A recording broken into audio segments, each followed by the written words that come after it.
Have you ever lost your voice? As I began to prepare for this talk, I lost my voice. 4 whole days. At first, it was funny, and then it became frustrating.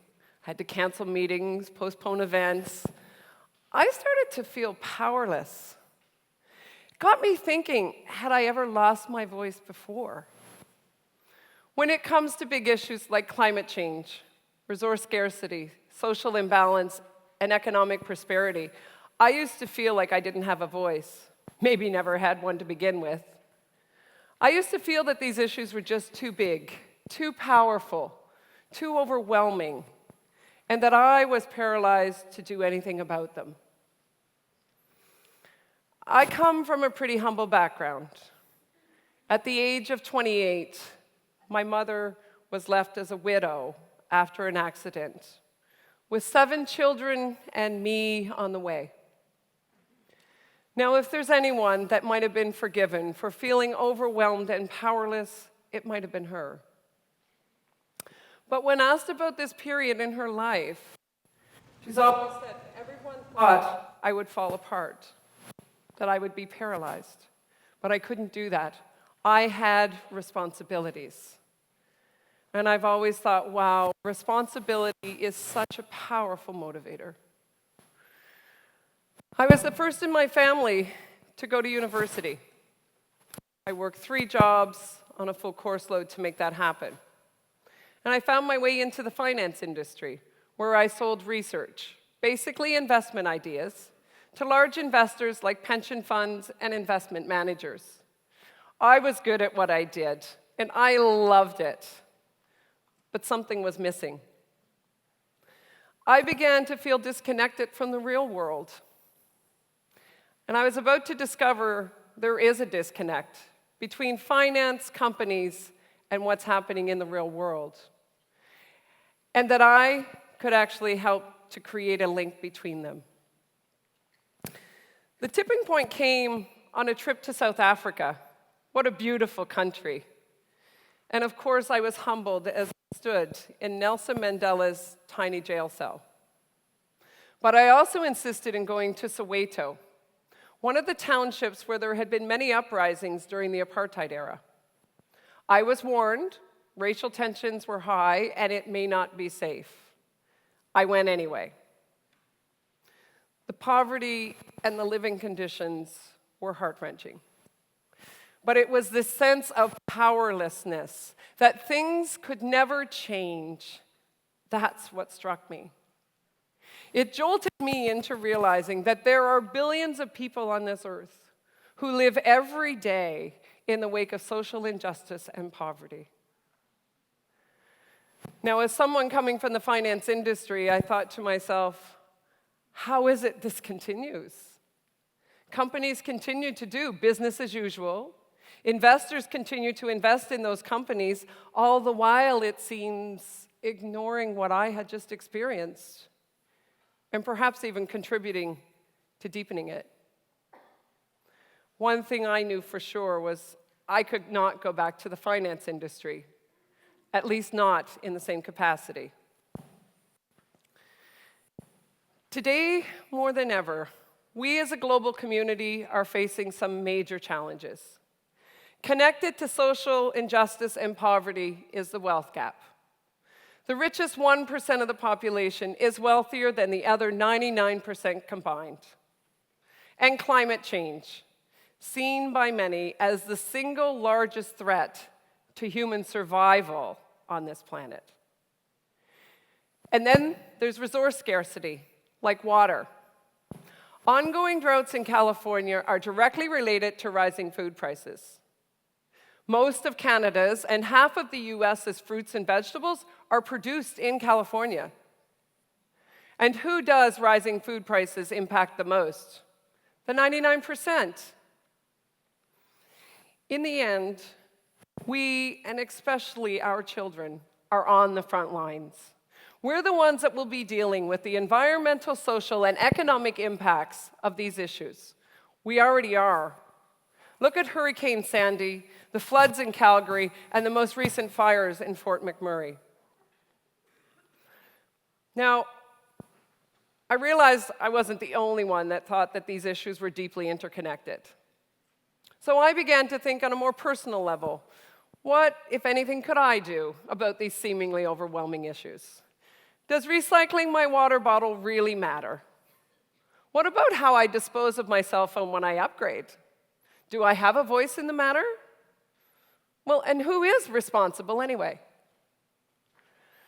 Some people believe that the challenges we face today are the fault of big companies, that they're the villains. They're the ones that are polluting our air, they're cutting down our trees, and they're the ones that are displacing communities, and that their sole purpose is to make money no matter what.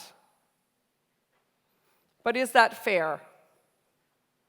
My short answer to that is no, and here's why.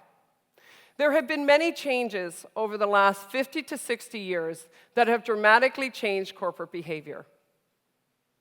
Firstly, few large companies remain family-owned. Most are traded on the stock markets, and their owners change hands on a daily basis. At the same time, more and more investors have been purchasing mutual funds. Mutual funds are an investment vehicle that allow us to pool the little bit of money we have into buying an assortment of companies. And then there have been the various financial scandals. These have dramatically changed the reporting obligations of companies, including the need to report financial returns on a quarterly basis. All of these changes have led investors to focus on the short-term performance of companies. Let's think about it. How many of us look at our investment or retirement statements on a monthly or quarterly basis to see if we've made any money? If we haven't, are we disappointed? We've grown accustomed to positive returns. And if we're not getting them, it doesn't take us long to call our investment advisor and tell them to sell company XYZ and buy me one that's going to make me money. That's called short-term investing. But what's the impact of short-term investing on companies? Well, they can't make decisions based on long-term objectives. They can't afford to. Because investors focused on the short term will simply sell their shares. The company's stock price will fall, they can't get access to money when they need it, and then can begin a downward spiral few can survive. And that's a problem, because issues like climate change, resource scarcity, and social imbalance are issues that require a long-term approach. They require actions that take time. Now, this is when I made the connection that there is, in fact, a disconnect between what we want as global citizens and what we want as investors, between long-term solutions and short-term profits. And that if we want companies to help us address these global issues, we need them to take a long-term approach. But that means we as investors also need to take a long-term approach. Now, when I realized I needed to change my career's focus, I thought long and hard about what I could do. I struggled. I was paralyzed for a while, knowing something had shifted within me, but not knowing what to do about it. So I set out to learn everything I could about this long-term focus. I researched companies that were doing it. It was 2008, and there were no trainings or courses. Basically, just conferences and seminars. And I went to them. More than 50 around the world, in places like London and Amsterdam and Buenos Aires. And I began to learn everything I could about all of these emerging issues, like carbon and water, product life cycles, food security, composting, corporate business models, reporting obligations. But what was the common thread? What was the thing that links them together? Well, experience had taught me that companies are very sensitive to what their investors want. So I thought, the investor is key. What if we could get investors to influence companies on how they conduct business? To take responsibility for their environmental and social impacts? To take a longer-term approach rather than just focusing on short-term profits? What if we could get investors and companies speaking the same language? This is where I found my voice, and it is the basis of everything I do today. In my consulting practice, I help those large investors, like pension funds and investment funds, to understand the impacts of these global issues on the companies they invest in. But the movement is so big, and the need is so great, I felt I needed to do more. So I co-founded a nonprofit. It's created a platform for dialogue, exchange, and engagement between various professions, all who seek to reach our common goal of connecting finance to these global issues. In my literal search for knowledge, I discovered that there is a business model that takes this long-term approach, and it's gaining momentum. It's called the sustainable business model. And it's where a company takes a long-term approach, but also manages its financial, environmental, and social impacts and outcomes. And that by doing so, they make better business decisions, and they can have a positive impact on the environment and society. But what's even better, the companies that are embracing this model can also generate higher profits and better returns for their shareholders. So no need to give up returns. Now, there are some companies that are starting to transition to this model. Let's look at Unilever. I'm sure you know their brands: Dove, Vaseline, and my favorite, Ben & Jerry's. Their CEO, he's breaking the mold. He's listening to consumers. He's creating products they want, better products, products that do less harm to the environment, less waste, less pollution. And the man is gutsy, because he said, we're not going to report quarterly returns anymore. He can do that in the UK. But he's also said, we're shifting this business, and I want shareholders who are going to be partners with us on this journey. And if you're here for the short term, then you shouldn't be a shareholder. Now, it's starting to pay off. Unilever's stock price earlier this year hit an all-time high. But it's not easy. The company continues to make significant progress on its environmental footprint. Why? Because they are now taking responsibility for their whole supply chain. For all of their products, environmental and social impacts, from their design to their product's end of life. But it's not just companies that need to evolve. It's the investment industry as well. Many in that industry feel that these are ethical issues.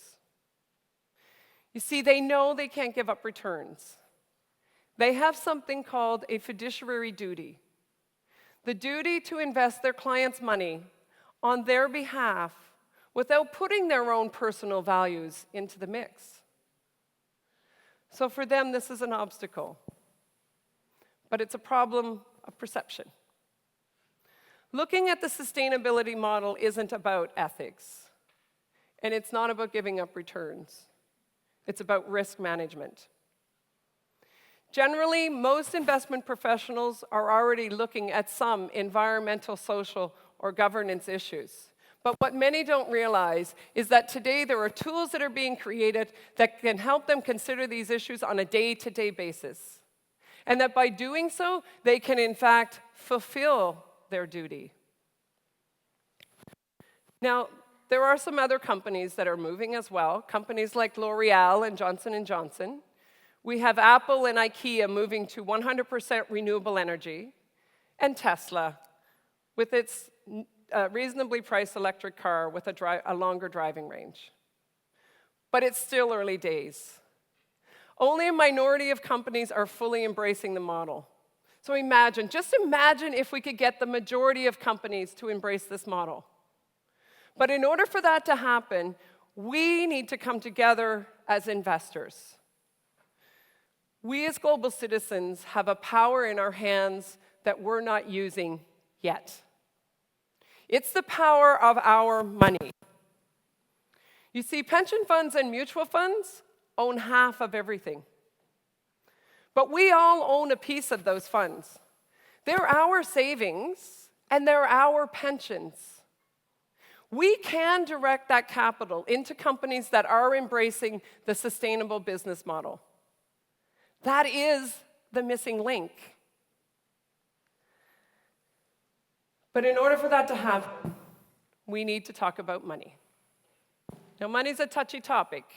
It's right up there with sex and religion. But it's time. It's time to talk about it. It doesn't matter how large or how small your investments are. You can start from where you are with whatever you've got. We can start by calling the people who invest our money. Let's explain to them that we want our investments to both make our money grow and take into consideration environmental and social issues. Let's ask to have our money managed responsibly. Now, there may be some initial resistance, and there may be a lack of understanding. I have a friend who was inspired to make that call. She called her corporate pension fund manager, and she called her personal investment advisor. And she asked them both to invest her money responsibly. Well, they both responded in the same way. We don't do that. And one call won't make a difference. Well, one call may not make a difference, but 5, 10, or 20 calls in a week will. It will begin to create a wave, a demand, and things will start to change. We are the generation that can make this happen. We're on the cusp. But what we need is demand. We need to speak up. It's said that money rules the world. But who rules the money? As a matter of fact, we do. Thank you.